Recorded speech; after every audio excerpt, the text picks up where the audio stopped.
rekan-rekan mahasiswa Pascasarjana, selamat datang di sesi pendalaman materi. Pernahkah Anda bertanya, mengapa lulusan bahasa Arab kita seringkali menguasai nahwu dan syarf dengan sangat baik, namun gagap saat harus bernegosiasi bisnis atau berdiskusi isu global dalam bahasa Arab? Jawabannya seringkali bersembunyi di balik satu kata, kurikulum.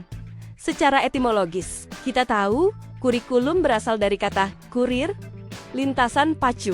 Namun, di level Pascasarjana ini, kita harus berhenti melihat kurikulum hanya sebagai daftar mata pelajaran atau silabus. Itu pemahaman kuno. Hari ini, kita akan membongkar konsep kurikulum sebagai sebuah sistem, sebuah pengalaman, dan bahkan sebuah disiplin ilmu.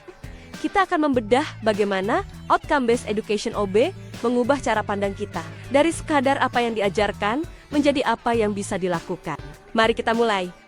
Mari kita bedah anatomi kurikulum. Dalam studi lanjut, kita melihat kurikulum melalui 4 perspektif utama. Pertama, kurikulum as a plan atau kurikulum sebagai dokumen. Ini adalah wujud paling formal, silabus, RPP, dan dokumen standar kompetensi. Ini adalah kontrak pedagogis kita. Tapi ingat, dokumen ini statis. Ia seringkali kaku dan tidak mampu menangkap dinamika kelas yang hidup. Maka, muncullah pandangan kedua, kurikulum as experience. Di sini, kurikulum adalah realitas. Apa yang sesungguhnya dialami mahasiswa saat belajar bahasa Arab percakapan spontan, debat di kantin, atau kegugupan saat presentasi, itulah kurikulum yang sejati. Perspektif ini sangat konstruktivistik. Dalam konteks OB, pengalaman inilah yang harus kita desain agar bermuara pada learning outcomes. Ketiga, kurikulum as a system. Bayangkan sebuah mesin. Kurikulum memiliki komponen input tujuan, proses metode, materi konten, dan output evaluasi. Jika kita mengubah metode mengajar, maka cara evaluasi pun harus berubah. Inilah pendekatan sistemik. Sebagai pengembang kurikulum, Anda tidak bisa hanya menambal satu bagian tanpa memengaruhi bagian lain. Dan keempat, kurikulum as a field of study. Ini adalah posisi Anda saat ini. Kurikulum bukan sekadar alat, tapi disiplin ilmu yang memiliki teori dan metodologi riset. Anda dituntut melakukan mini research untuk mengkritisi mengapa sebuah kurikulum sukses atau gagal di lapangan. Lantas, bagaimana menyusun isinya? Ada 3 mazhab besar dalam menyusun fokus kurikulum. Pertama, subject-centered kurikulum. Ini yang paling klasik. Fokusnya adalah disiplin ilmu. Dalam bahasa Arab, materinya disusun urut. Nahwu 2 balahah. Kelebihannya, penguasaan materi sangat dalam. Kelemahannya, seringkali kurang relevan dengan kebutuhan praktis mahasiswa. Kedua, learner-centered curriculum. Di sini, mahasiswa adalah raja. Kurikulum menyesuaikan minat, gaya belajar, dan kecepatan mereka. Metode seperti project-based learning sangat dominan di sini. Tujuannya adalah motivasi dan kompetensi komunikatif yang personal. Ketiga, dan ini yang menarik untuk level lanjut, adalah problem-centered curriculum. Pembelajaran diorganisir seputar masalah sosial atau isu kontemporer. Misalnya, bagaimana bahasa Arab merespons isu teknologi AI atau konflik di Timur Tengah.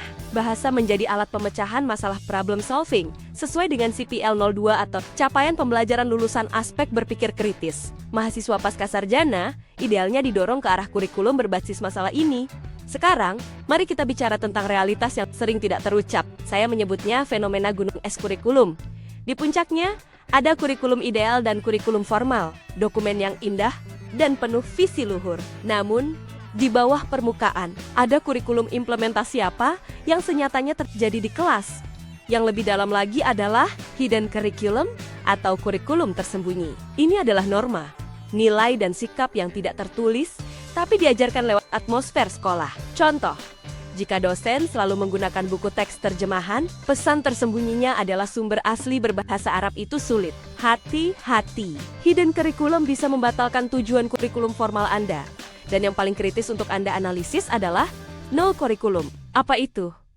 Ini adalah segala sesuatu yang sengaja tidak diajarkan. Dalam konteks bahasa Arab, mungkin kita mengajarkan fusa klasik, tapi sama sekali tidak menyentuh dialek modern Amiyah atau bahasa jurnalistik kontemporer. Akibatnya, lulusan kita gagap budaya real time. Mengidentifikasi null curriculum adalah tugas analitis seorang desainer instruksional.